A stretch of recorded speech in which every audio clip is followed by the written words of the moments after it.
Hello friends, mang da lai je koi Maruti Swift 2020 BS6 model LXI model ni red color da masi base model se da koi color taruk se da pang da yaw ri je features hai ti AC with heater yaw re ABS with EVT dual front airbag reverse parking sensor so yaw is reverse parking sensor yaw re adiki power steering tilt with seat belt pre-tensioner LED rear combination HMSL je LED ni maning dagi sumaine ne my views and 14-inch ki tubeless tire ne mase da ina cover je black color cover hapjabane masa yawjar panate aduga अखोई Young मतम the C colour तमा जे black तल ओय हापे सी door handle black हापे ORVM जो black हापे manually operated ने मसे खुद न तम अखोई समझा गता अतगी मागी हाइबु बॉडी कलर बम्पर दिलोय ओय रे मसागी यौजर पता फोक लेम हापसे जुदाई एक्स्ट्रा हापसे बने तोंगाना दुगी हाइजे के तो स्टैंडर्ड होने यौजर पदी मागी एक्सटर्नली दी आइन सी आइन एक्स्ट्रा हापसा बनी अतकी उसी एंटेना जो ईशान हापसा बनी यें भी मुझे तुम थाप पदी का इसमें तो रेड कलर से फजा पकी लुक जा बनी तो मन चंगा यें से को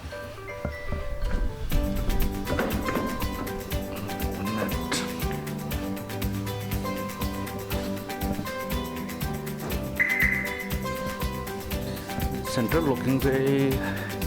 एक्स्ट्रा और एक्सेसरीज में हापसा बने इन बेस मॉडल लग्जरी से बेस मॉडल से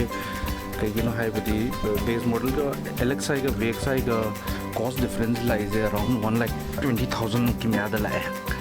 सो अदु नाई LXI इसे उन्हें लग्जरी कहीं ना माई कॉस्ट डिफरेंस तो याम अब अदु मनुंग तो अपन हापे यार जे बहुत भारी महाप यार है इन एक्सटर्नली हाप इजे मसीदा टच स्क्रीन में हाप है मसे सोनी की LXI V500 है मसे मकोई की कनो तो तुम हाप चले ना करी है तारे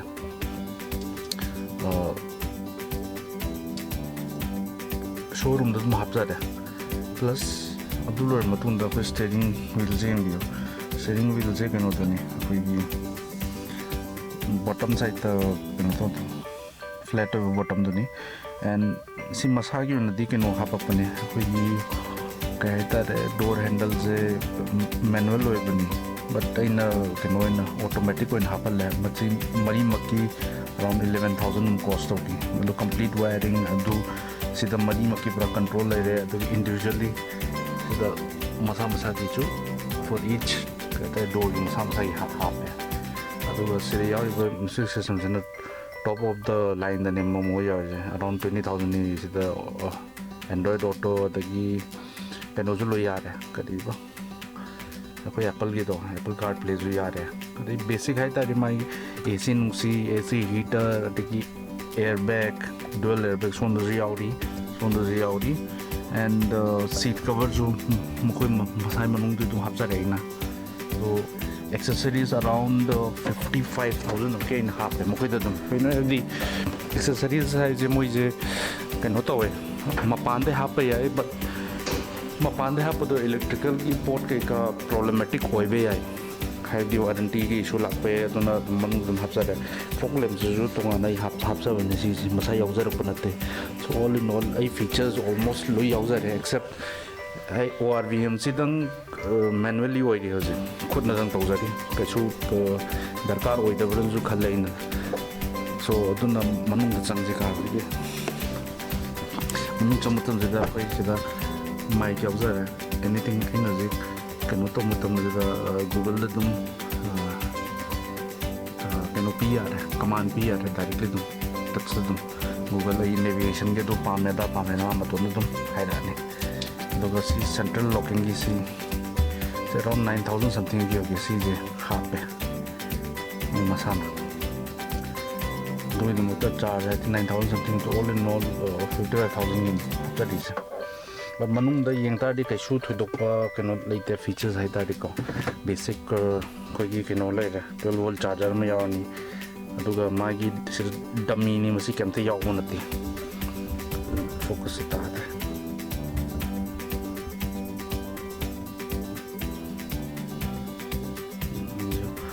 This is the manual Natani, Kashu can automatic or so seat is comfortable seat Yangtadi split headrest to integrated headrest in the Yawi message Mamang those money those so I can do the message Kashu I'm gonna impact later on Yang but the Kitang the way but in any case I'm gonna usability later and I go with this only. Around first servicing the lawyer, first servicing the free of cost Nico. Aduga can also tell Moina Kari can also happy there. Pick up and drops of free the top and I'm cooking on see the happy dummy button at the Almanahana. So do we have a quick and we are folk lamp and we alarm system is a more in P and no. The headlamp developers in Masagi the Mauser upon hand. The fog lamp. That is around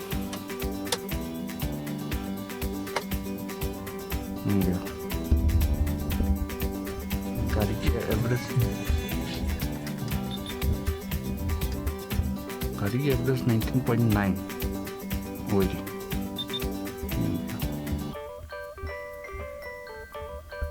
How's about the top of the 905 kilometers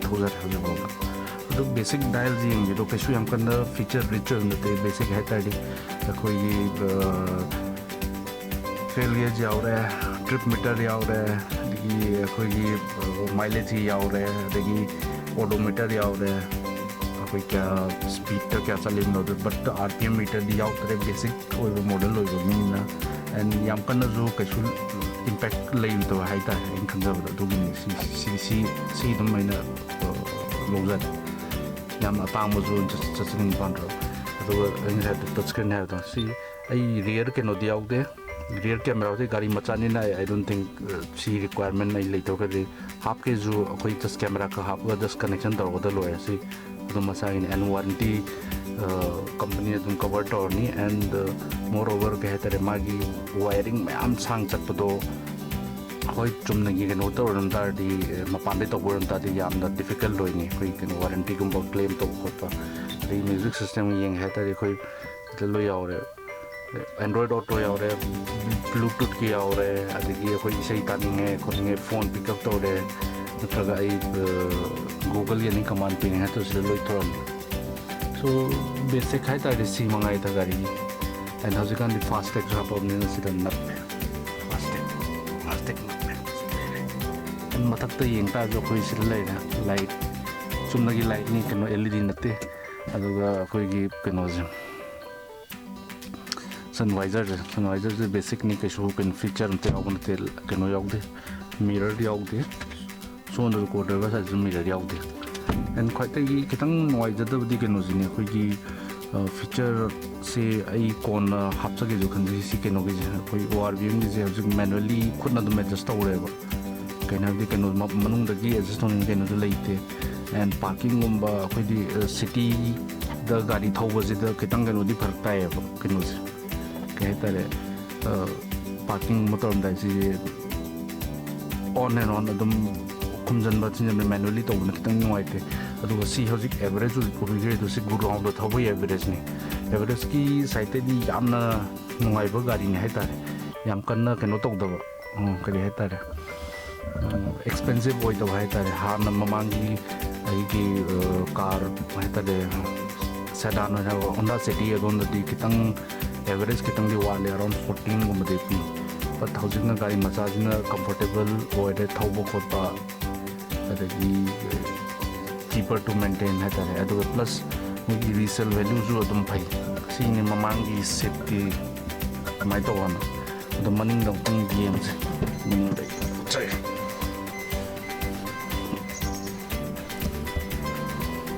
C side view सूमाय कौन हापजबनीको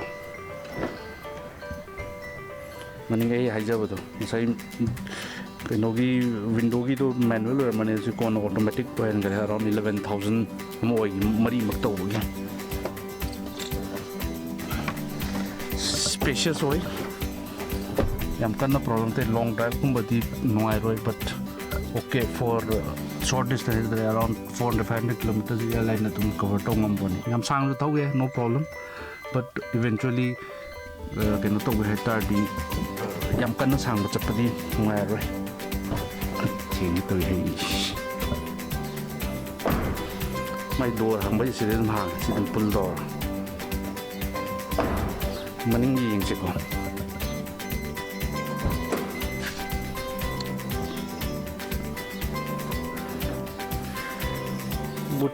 boot space adum yai heavy akoi keno to gi lambi lamkha chapai kem to aigi keno do